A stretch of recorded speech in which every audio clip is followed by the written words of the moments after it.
So to kick this thing off, we meet tonight in honor of our 16th President, Abraham Lincoln. Viewed by many as our greatest president. Viewed by many others as our second greatest president, right after Ronald Reagan. Lincoln inherited a really bad situation from his predecessor, the eminently forgettable James Buchanan. Viewed by many as the worst president we ever had. Viewed by many others as our second worst president, right after Jimmy Carter. Of course, Mr. Carter may well lose this dubious honor to the present occupant of the White House. Lincoln faced a serious state of affairs for sure, and he wrote many stirring words and was famed for his eloquence. He was known as the great communicator.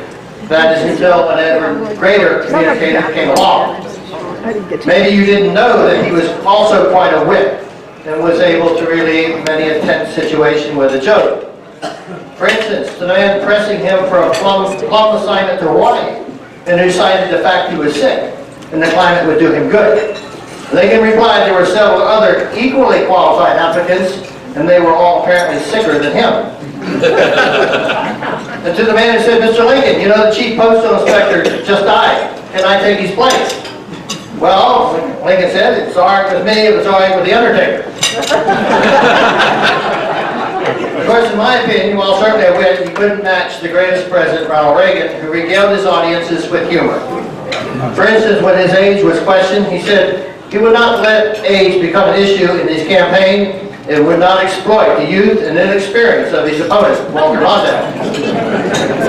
But my favorite Reaganism was his reply to Sam Donaldson, who asked if he, Reagan, bore some blame for the recession that was gripping the country.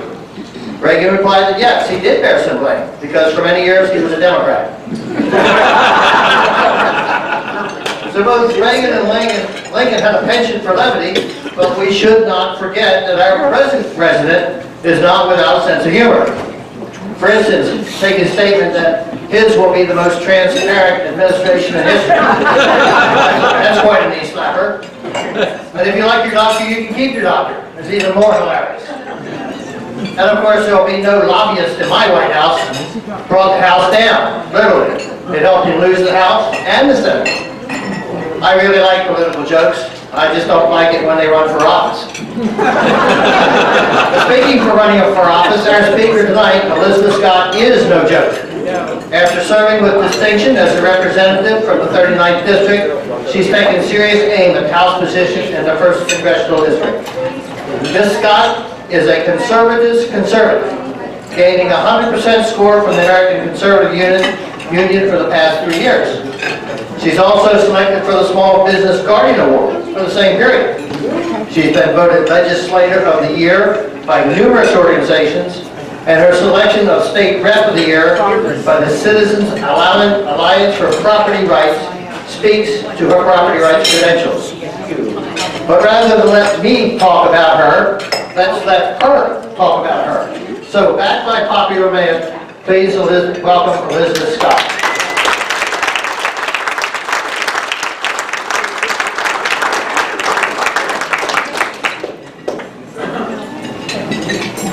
Bring your drink. Thank you. How are you all tonight? Good. It's great to see you all. I know I met many of you last year, and some of you I've known on Facebook for a while. So it's great to put your face to the name and meet you in person and say hello again. I am State Representative Elizabeth Scott. I represent the 39th Legislative District, and I'm in my 2nd term in the State House.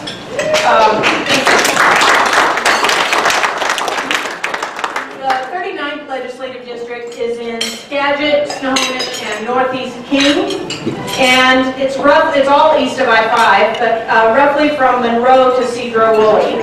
So most of Arlington, a chunk of Northeast Marysville, and everything east of that, including Granite Falls, Oso, and Darrington, are in the middle of my district.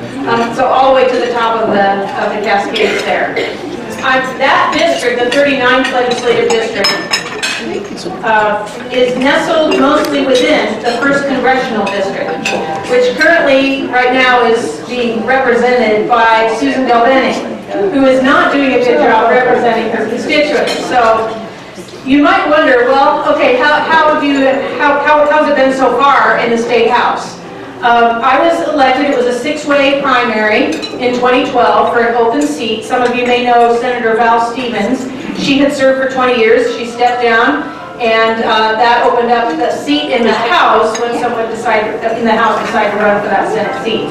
So 6 of us threw our hats in the ring, and I won, and ended up winning the general with about 52%. And I ran on a platform of smaller, smarter government. I said I'm gonna vote for no new taxes. We're gonna work with the money that, or I'll support working with the money that's already coming in. I knew that the state budget had doubled. Okay. In fact, just a quick stat that you could share with your Democrat friends who are maybe lacking information because the newspapers don't cover it. In the year 2000, the total overall state spending, that's all the budgets together, the operating budget, the capital budget, the transportation budget, and all the little tiny ones. When you put them all together, it was $40 billion for a 2-year biennial budget in the year 2000. By 2014, it had doubled to $80 billion.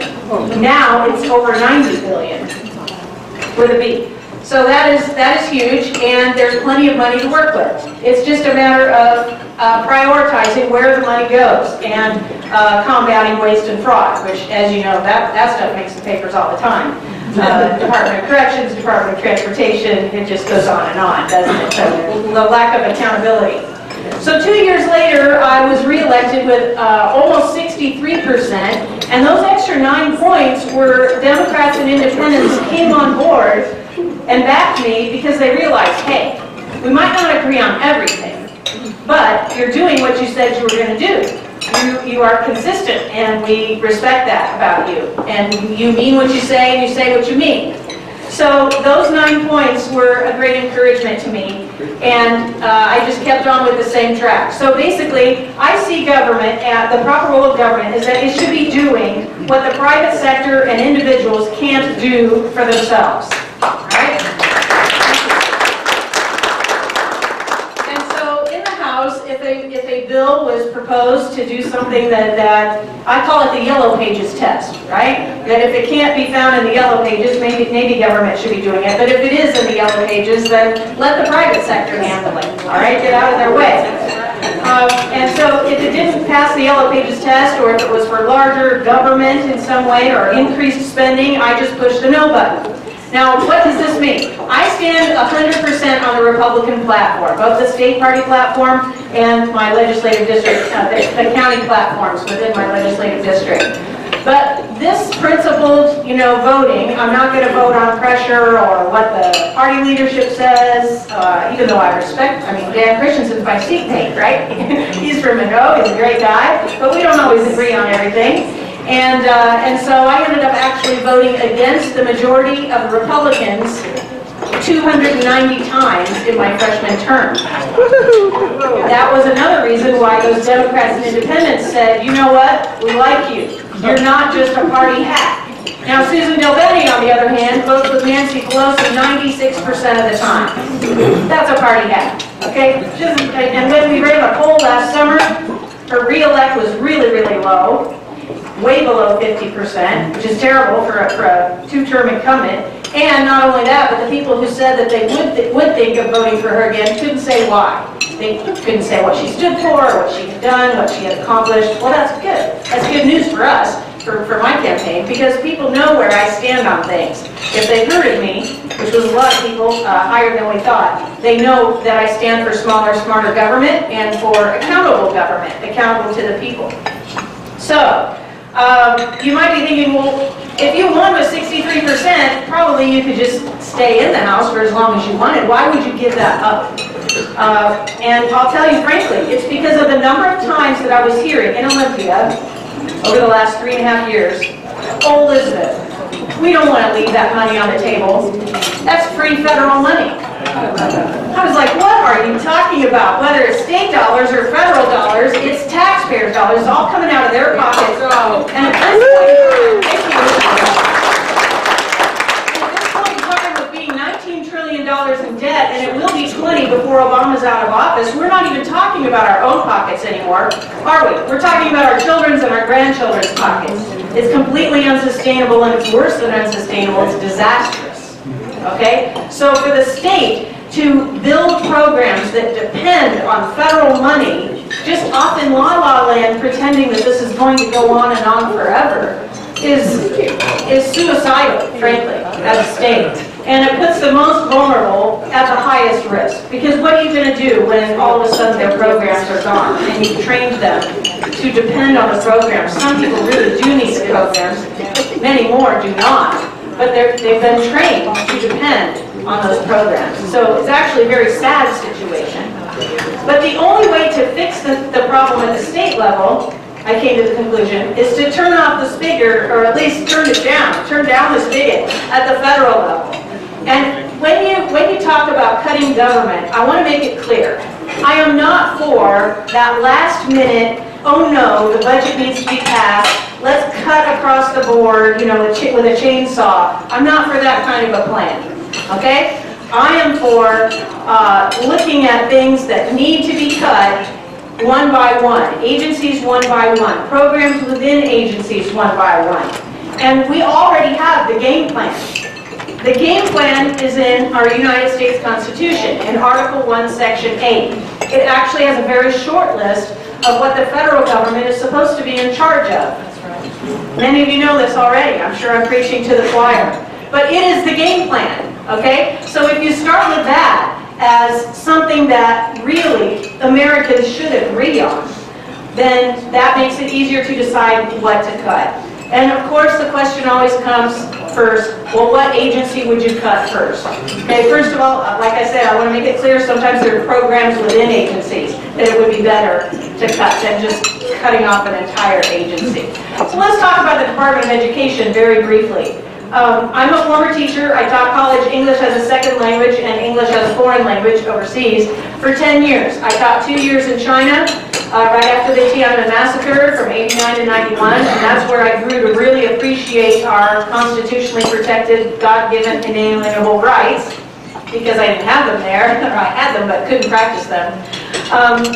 And I also taught 3 years in the United Arab Emirates, and I taught at 4 of the Seattle area community colleges, 2 of which happened to be in the 1st Congressional District, Cascadia and Lake Washington Tech. So that time, those 10 years in the classroom, and also teaching every age from 2 to 72 in a classroom setting, gave me an insight as to what education should be aiming at. And frankly, the Department of Education, I'm talking about the U.S. Department of Education, is a massive failure. It was set up under Carter, and it really hasn't helped much. It has helped around the edges, the margins, okay? People who did need more support. But for the mainstream kids, it did not help. Test scores are flat. If you look at the NAEP website, National Assessment of Educational Progress, you can see on their charts, their own charts, that testing is flat in math, science, and writing since the 70s. So that is one place where I would say, you know what, this isn't working, let's give it back to the states. It does say in the 10th Amendment, whatever is not in Article 1, Section 8 needs to be left to the states or to the people. So clearly, the founders were right on this one, and not putting education in that list there. And we need to turn that one back to the states. I'm finding that actually, local control is now of interest to Democrats and independents. Did you know that? Did you know that the Democrats actually passed, I'm talking about the state Democrats, so it started at the legislative district level, they passed a resolution, went all the way up to the state level, and the state Democratic Party passed a resolution against Common Core. Did you know that? No. Well, the Republicans also passed a resolution against Common Core all the way back in 2013, and it went all the way to the national level and passed there. So one begins to ask, well, wait a minute. If the Democrats are against Common Core, and the Republicans are against Common Core, and the parents are against Common Core, and the kids are complaining about Common Core, and now the professors are complaining about Common Core and saying the children or the students are arriving at college even worse off prepared than they were before. Who's backing it, and why are we still doing this? And let me tell you that in Olympia, the conversation can be very frustrating. As a freshman, I was shocked in week 3 when I sat down with the top Republican at that time, top Republican on the Education Committee in the House, K-12 education, and I brought up Common Core, and she looked at me and she says, "Oh, Elizabeth, that train has left the station." And I thought, this is our top Republican on this committee? What an attitude. What if we had said, what if Republicans, the party of Lincoln, what if we had said that about slavery? Oh, that train's left the station. Oh well. No, we're not a party that thinks that way. We're a party that looks for freedom and looks for solutions. And then no matter how impossible it seems, we pull ourselves up by our bootstraps and we get some other people excited and we go for it. Right?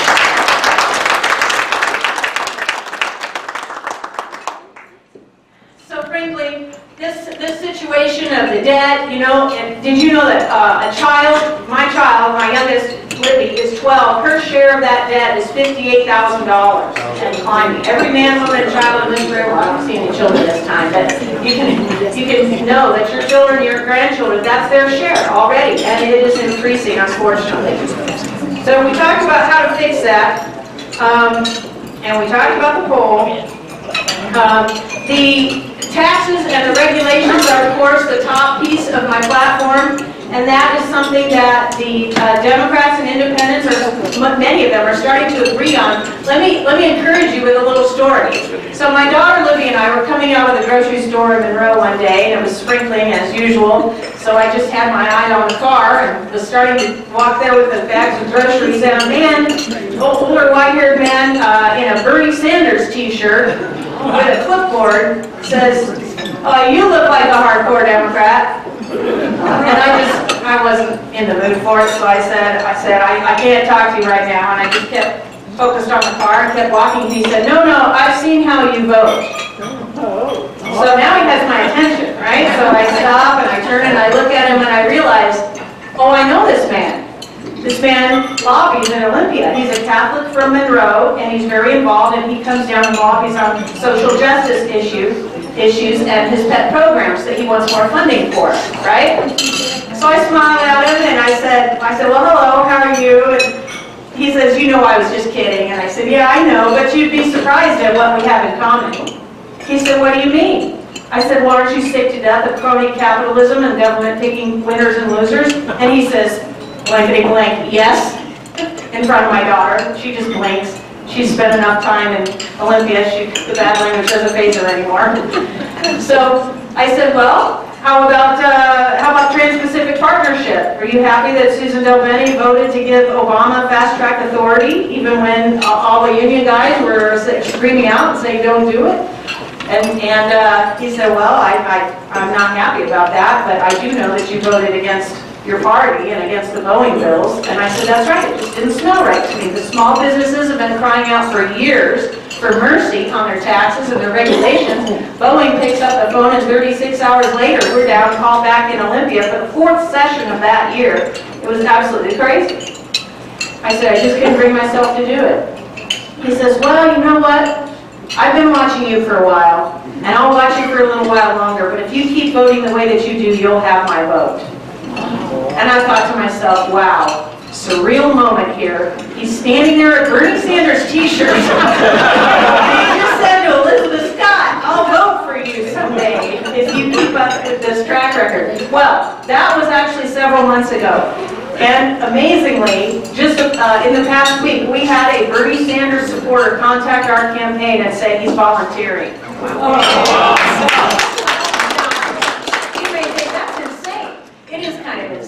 What it means is they're not really looking for socialism. They don't even probably realize what that means and what it will do, what the impact will be. Okay, I know what it is because I lived 2 years in China and 3 in the UAE, and I've lived with socialized healthcare and other things, and it's not fun. I've seen the end result. Okay, but some of these Bernie Sanders fans, particularly the younger ones, and by younger I'm talking under 50. I just turned 50 this year, and unfortunately just about everybody I meet younger than I am had a terrible public school education in history and social studies, and they really can't answer very many questions at all about economics or history or geography.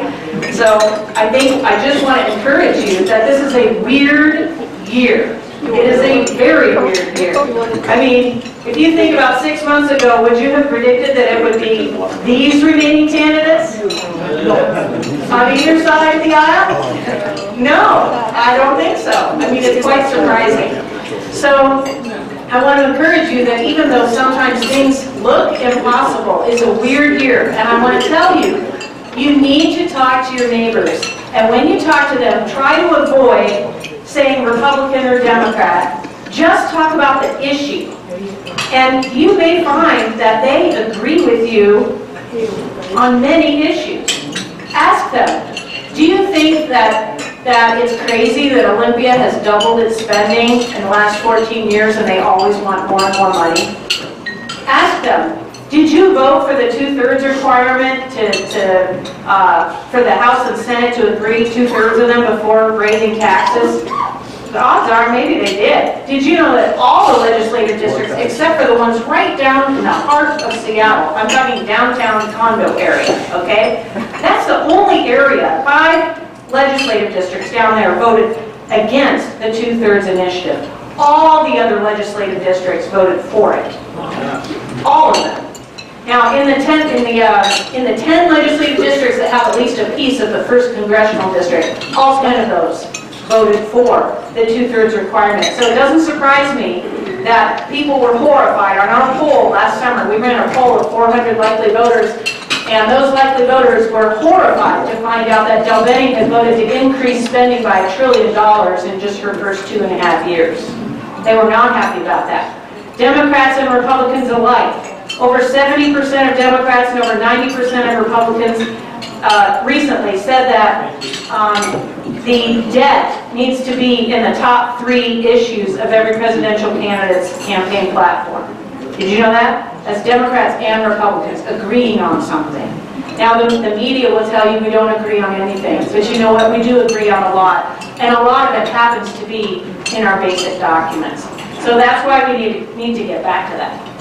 Now, you might be thinking, okay, I can see how it's possible. And actually, I should tell you, I won the end of the poll after they found out about my voting record on things. You heard a little bit in the intro.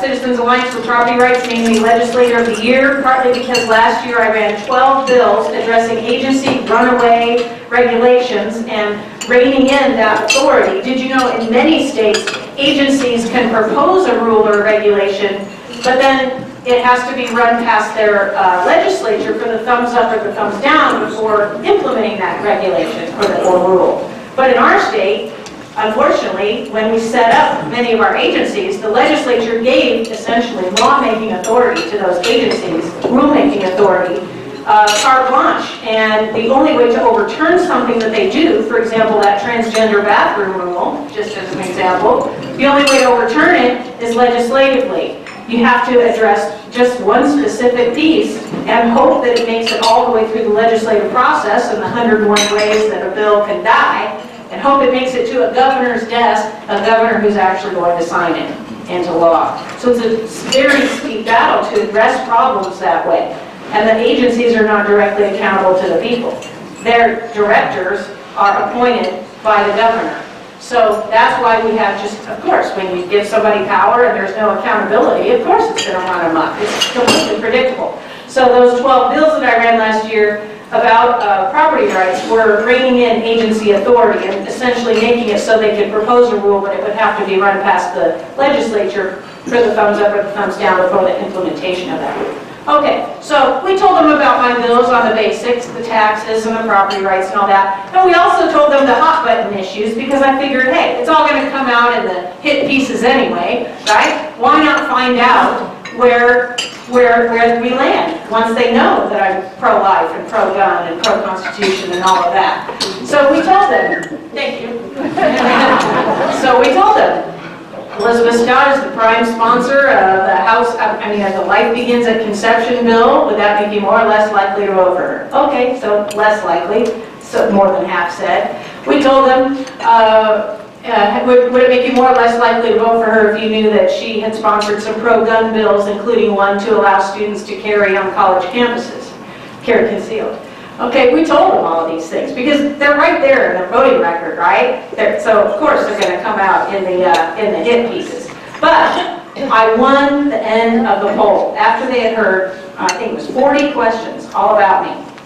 I won the end of the poll because I think they came down to the conclusion, well, I aligned more with her than with Susan Delbene. They didn't like what they heard about her voting along with Nancy Pelosi and caving to Obama's wishes and not keeping her promises and increasing spending and all of that. So the good news is, if we can get our message out, I will win.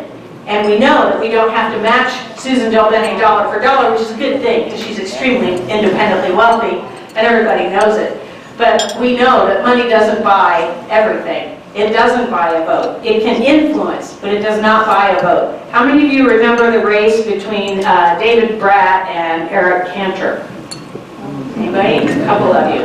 Okay, Eric Cantor was the incumbent, and he spent $3 million in the primary. David Brat spent $200,000. Let me say that again. Brat, $200,000. Cantor, $3 million. David Brat won because he had the right message, he had the right ground game with a lot of volunteers working hard at the doorstep, and he stuck to his principles. So we know that that will work if we can get the message out. And I know many of you have contributed to my campaign already, and I want to thank you for that. You might be thinking, but you don't even live in my district. I mean, I can't put a bumper sticker on my car, I can't come doorbelling for you. Why are you here? Well, number one, I'm here for your prayers. Okay, because this is a spiritual battle more than anything else. So if you can't do anything else, please pray. Number two, I would like for you to go home tonight and like my Elizabeth Scott for Congress Facebook page. Why? Because we already have over 5,800 likes. Delbene has over 8,000. But, you know, she's the incumbent, and we just started. So I want to see those numbers come up, because it also shows strength of the campaign when that Facebook presence is bigger. Plus, I'm sure you know some friends and relatives who are in my district. So I hope that you'll check out my website at elizabethscottforcongress.com. And if you like what you see, and you can pick up materials in the back table there by the door. If you like what you see, I hope that you'll tell your friends and relatives over in that district and talk about me on Facebook, because who knows, one of your friends may have relatives in that district, right? So I hope that you'll put the message out. I just want to thank you all for giving up your beautiful evening and coming out and participating with the Republicans here. What a great group, and it's just really fun to meet you all, and I hope you have a great evening. Thank you.